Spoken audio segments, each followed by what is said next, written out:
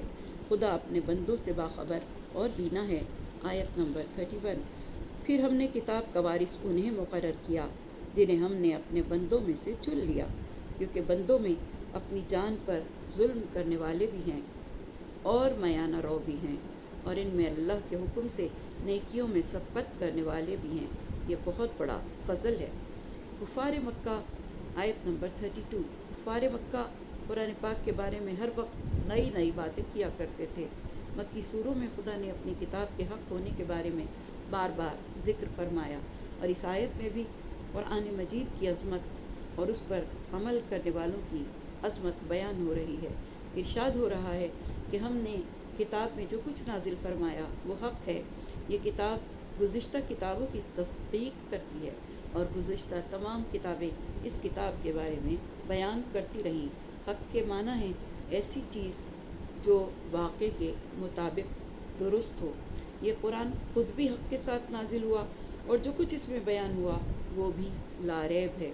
حق کا تعارف نور، برہان، فرقان کے نام سے بھی کروایا گیا۔ وہ چیز جو حکمت کی بنیاد پر ایجاد ہوتی ہے وہ حق کہلاتی ہے۔ سورہ یونس کی آیت نمبر 50 میں ارشاد پروردگار دو عالم ہو رہا ہے کہ خدا نے ان موجودات کو یعنی چاند، سورج، ستاروں کو حق کے سوا پیدا نہیں کیا۔ وہ عقائد بھی حق کہلاتے ہیں جو حق کے مطابق ہوں اور درست چیز کی طرف اشارہ کرتے ہوں۔ مصدقا لما بین یدی کا جملہ اس کتاب آسمانی کی صداقت کی دوسری دلیل ہے، کیونکہ وہ ایسی نشانیوں کے ساتھ ہم آہنگ ہے جو گزشتہ کتابوں میں اس کے بارے میں اور اس کے لانے والے کے بارے میں آئی ہیں۔ ان اللہ بعبادہ لخبیر بصیر کا جملہ قرآن کی حقانیت کی دلیل ہے، کیونکہ یہ خدا کی طرف سے نازل ہوا ہے جو اپنے بندوں کو اچھی طرح سے پہچانتا ہے۔ خبیر یعنی جاننے والا، تو خبیر انسان کے باطن، اس کے عقائد، اس کی نیت اور روح سے واقف ہے، اور بصیر اس کے ظواہر اور رونما ہونے والے جسمانی امور کو دیکھنے کے معنی میں ہے، یعنی وہ باطن اور ظاہر سے باخبر ہے۔ وہ جانتا ہے کہ تمہارے ارادے کیا ہیں، تمہارا یقین اور اعتماد کیا ہے، اور یہ بھی جانتا ہے کہ تم کیا عمل کر رہے ہو۔ پھر اس عظمت والی کتاب کی وراثت کا ذکر کرتے ہوئے ارشاد رب العزت ہو رہا ہے کہ ہم نے اپنے بندوں میں سے خاص ان کو قرآن کا وارث بنایا ہے جنہیں اہل سمجھ کر ہم نے منتخب کیا ہے، کیونکہ بندوں میں کچھ تو نافرمانی کر کے اپنی جان پر ستم ڈھاتے ہیں، کچھ ان میں سے نیکی اور بدی کے درمیان ہیں۔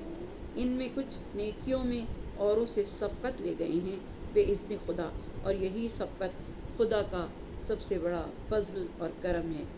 امام محمد باقر علیہ السلام سے ثم اورثنا الکتاب الذی اصطفینا کی آیت کے متعلق پوچھا گیا کہ کیا اس سے اولاد فاطمہ زہرا مراد ہے؟ تو آپ علیہ السلام نے فرمایا کہ جو کچھ تم سمجھ رہے ہو ایسا نہیں ہے۔ اس آیت میں وہ شخص شامل نہیں ہے جو تلوار اٹھا کر مخالفت قرآن کی دعوت دے۔ آپ علیہ السلام نے فرمایا کہ ظالم لنفسہ ہی وہ شخص مراد ہے جو اپنے گھر میں بیٹھا ہو اور امام کی معرفت نہ رکھتا ہو، اور مقتصد سے مراد میانہ رو ہے، یہ وہ شخص ہے جسے امام کی معرفت ہو، اور سابق بالخیرات سے مراد امام ہے۔ امام محمد تقی علیہ السلام نے فرمایا کہ یہ آیت ہمارے لیے مخصوص ہے۔ پھر آپ علیہ السلام نے فرمایا سابق بالخیرات سے علی ابن ابی طالب علیہ السلام، امام حسن علیہ السلام، امام حسین علیہ السلام اور ہم میں شہادت پانے والے افراد مراد ہیں، جبکہ مقتصد میانہ رو وہ ہیں جو دن کو روزے رکھتا ہے، رات کو عبادت کرتا ہے، اور ظالم لنفسہ ہی وہ ہے جو عام انسانوں کی مانند ہو، وہ خدا کی طرف سے مغفرت کا حقدار ہو۔ امام علیہ السلام نے فرمایا کہ ہم اہل بیت میں سے جس کی نیکیاں اور برائیاں برابر ہوں تو وہ اپنے نفس پر ظلم کرنے والا ہے۔ ہم میں میانہ رو وہ ہے جو دکھ اور سکھ دونوں حالتوں میں اللہ کی عبادت کرے یہاں تک کہ اسے موت آ جائے۔ ہم میں سابقون بالخیرات وہ ہے جو اللہ کے راستے کی دعوت دے، امر بالمعروف اور نہیں عن المنکر کرے، گمراہ افراد کا دست و بازو اور خیانت کاروں کا ساتھی نہ بنے، فاسقین کے فیصلوں پر راضی نہ ہو۔ ہاں اگر اسے اپنی جان اور دین کا خوف ہو اور مددگار نہ ہو اور اسے مجبوری کی وجہ سے تقیہ کرنا پڑے تو پھر علیحدہ بات ہے۔ حضور اکرم صلی اللہ علیہ وآلہ وسلم نے اس آیت کے ضمن میں فرمایا کہ سابق کسی حساب کے بغیر جنت میں چلا جائے گا اور مقتصدن میانہ رو کا معمولی سا حساب ہوگا اور وہ بھی جنت میں چلا جائے گا۔ ظالم لنفسہ کو میدان قیامت میں کافی دیر تک کھڑا کیا جائے گا، پھر اسے بھی جنت میں بھیج دیا جائے گا۔ یہ وہی ہیں جو کہیں گے تمام تعریفیں اللہ کے لیے ہیں جس نے ہم سے غم کو دور کیا۔ حاکم ابو القاسم نے شواہد التنزیل میں بیان کیا ہے کہ خدا کی حجت اور خلق خدا کے گواہ حضرت علی علیہ السلام اور ان کی اولاد ہیں۔ کتاب خدا کے وارث بھی ائمہ معصومین علیہ السلام ہیں۔ حافظ ابو بکر نے صاف لکھا کہ یہ آیت حضرت علی علیہ السلام کی شان میں نازل ہوئی۔ یہی وجہ ہے کہ حضرت علی علیہ السلام کے سوا کسی نے کبھی سلونی قبل ان تفقدونی کا دعویٰ نہیں کیا۔ اگر آپ کتاب خدا کے وارث نہ ہوتے تو ایسا دعویٰ نہ کرتے۔ تمام مسلمانوں سے 7 برس پہلے آپ نے حضور اکرم صلی اللہ علیہ وآلہ وسلم کے پیچھے نماز پڑھی، سب سے پہلے اظہار اسلام کیا، جہاد میں سخاوت میں سب سے آگے رہے، حفاظت رسول کا فریضہ سر انجام دیتے رہے۔ آپ کے زہد و ورع تک کسی کی رسائی نہیں، اس لیے حضرت اویس قرنی جیسا زاہد کہتا رہا کہ علی کے قدم کی خاک اویس کی آنکھوں کا سرما ہے۔ سلمان و ابو ذر و عمار جیسے زاہد علی ابن ابی طالب علیہ السلام کے دروازے پر جبی سائی کرنا اپنا فرض سمجھتے تھے۔ تمام اصحاب رسول میں کوئی علی سے بڑا عالم نہ تھا۔ ابن عباس نے فرمایا کہ میرا علم علی کے علم سے ہے اور علی کا علم نبی کے علم سے ہے، نبی کا علم خدا کے علم سے ہے، اور میرا اور تمام اصحاب محمد صلی اللہ علیہ وآلہ وسلم کا علم علی علیہ السلام کے علم کے مقابل میں ایسا ہے جیسے 7 سمندر کے مقابل میں ایک قطرہ۔ وہ حقیقی وارث کتاب اللہ تھے۔ حدیث ثقلین میں حضور اکرم صلی اللہ علیہ وآلہ وسلم نے ان کو کتاب کے ساتھ کر دیا تھا اور یہ بھی فرما دیا تھا کہ اگر ان دونوں سے تمسک رکھو گے تو میرے بعد گمراہ نہ ہوگے۔ بس جن لوگوں نے صرف کتاب سے تعلق رکھا اور اہل بیت کا دامن چھوڑ دیا وہ گمراہی سے نہیں بچ سکتے۔ جو کتاب کا وارث ہوگا وہ کتاب کا پورا علم اپنے سینے میں رکھتا ہوگا، اور جو لوگوں کو دھوکہ دینے کے لیے وارث بن گیا ہوگا وہ کیا بتا سکتا ہے کہ کتاب کے اندر خدا نے کیا رکھا ہے۔ امام موسیٰ کاظم علیہ السلام سے پوچھا گیا کہ آپ یہ بتائیں کہ کیا حضور اکرم صلی اللہ علیہ وآلہ وسلم تمام انبیاء کے وارث ہیں؟ آپ علیہ السلام نے فرمایا کہ ہاں۔ پوچھا گیا کہ کیا حضرت آدم سے لے کر اپنے تک ہر نبی کے آپ وارث ہیں؟ آپ علیہ السلام نے جواب دیا، آپ صلی اللہ علیہ وآلہ وسلم تمام انبیاء میں سب سے زیادہ عالم ہیں۔ پوچھا گیا کہ حضرت عیسیٰ علیہ السلام مردوں کو زندہ کرتے تھے، حضرت سلیمان علیہ السلام پرندوں کی بولی جانتے تھے، کیا حضور اکرم صلی اللہ علیہ وآلہ وسلم بھی اس منزلت پر فائز تھے؟